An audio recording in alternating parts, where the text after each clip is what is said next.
Olá, eu sou a Ana Gelati, sou oncologista clínica, atualmente é vice-presidente do GBOT e a gente teve a honra de contar com uma aula da doutora Henriqueta Felipe durante o nosso simpósio nacional esse ano e ela trouxe uma revisão sobre um subgrupo de pacientes com câncer de pulmão muito específico, né, que tem a translocação do gene ALK. Esse subgrupo de pacientes realmente ele é considerado como se fosse uma doença rara, né? Ele perfaz aproximadamente 5% dos pacientes com adenocarcinoma. E essa translocação do gene ALK, ela foi identificada inicialmente em 1994. E em 2007 foi visto que isso poderia estar relacionado com um câncer de pulmão.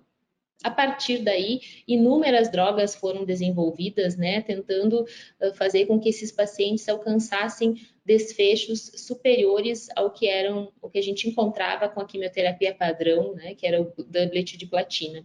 A primeira droga que apareceu nesse cenário foi o crizotinib, que mudou completamente a prática clínica. O crizotinib por muitos anos foi a droga de escolha em primeira linha para esses pacientes com translocação de ALK, mas invariavelmente esses pacientes progrediam, né? Esses pacientes desenvolviam ou metástase em sistema nervoso central, ou progrediam de forma sistêmica, e a gente ficava novamente sem uma droga-alvo que pudesse ser mais efetiva nesse cenário. Voltávamos, então, para o tratamento com quimioterapia. E com esse gap, né, com essa falta de outros tratamentos, outras drogas foram desenvolvidas, que são as chamadas inibidores de tirosina quinase anti-ALK de segunda geração, o alectinib, o brigatinib, o ceritinib, e todas essas drogas comparadas com o crizotinib, no caso, foram superiores, né? Os inibidores de segunda geração se mostraram superiores ao crizotinib, mostrando um aumento de sobrevida livre de progressão, tanto em segunda linha, quanto em primeira linha.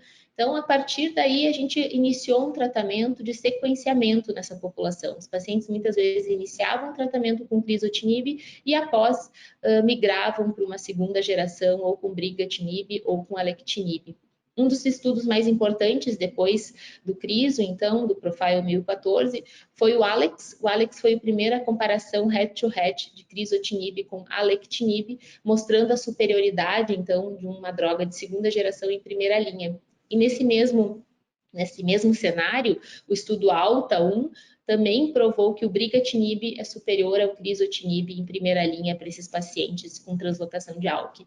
E ao longo desses anos a gente vem aprendendo muito sobre essa população em relação à parte molecular, aos mecanismos de resistência e a identificação de quais são eles, né? Tanto para o criso quanto para esses inibidores de segunda geração. E o que a gente sabe é que muitos desses pacientes, eles progridem pelo desenvolvimento de uma translocação diferente, né? Uma mutação de resistência no gene ALK, que faz com que os pacientes acabem desenvolvendo lesões em outros órgãos ainda não acometidos anteriormente, ou mesmo em sistema nervoso central. E um ponto bem importante aqui é que os inibidores de primeira geração, eles não tinham uma penetração tão eficaz em sistema nervoso central, que a gente já encontrou uma superioridade bem importante, tanto com o brigatinib quanto com o alectinib.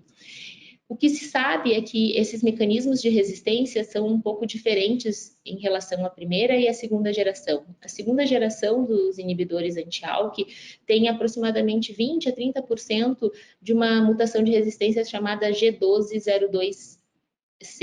Essa mutação ela é resistente aos inibidores que até então estavam disponíveis. E com o surgimento dos inibidores de terceira geração, dentre eles o que a gente mais tem dados até o momento, que é o lorlatinib, a gente aprendeu que essa droga ela perfaz todas essas mutações de resistência. Então, o lorlatinib teve um estudo de fase 1/2 com várias coortes, demonstrando ser eficaz tanto em pacientes virgens de tratamento, quanto em pacientes que já receberam mais de um inibidor de tirosina quinase, ou que receberam quimioterapia e depois inibidores de tirosina quinase, e mostrando também uma penetração em sistema nervoso central muito importante. Esse dado é extremamente relevante para o nosso dia a dia, porque hoje a gente tem aqui no Brasil a aprovação do alectinib como uma droga de primeira linha, e agora com a aprovação do lorlatinib, a gente consegue oferecer de novo para os pacientes nesse cenário drogas que são mais eficazes e que têm uma menor toxicidade do que a quimioterapia. A penetração em sistema nervoso central é extremamente importante porque 30% dos pacientes ao diagnóstico já podem ter lesões em sistema nervoso central. Então, realmente, a translocação de ALK, o ideal é que a gente consiga fornecer tratamentos que sejam direcionados, né? Drogas-alvo.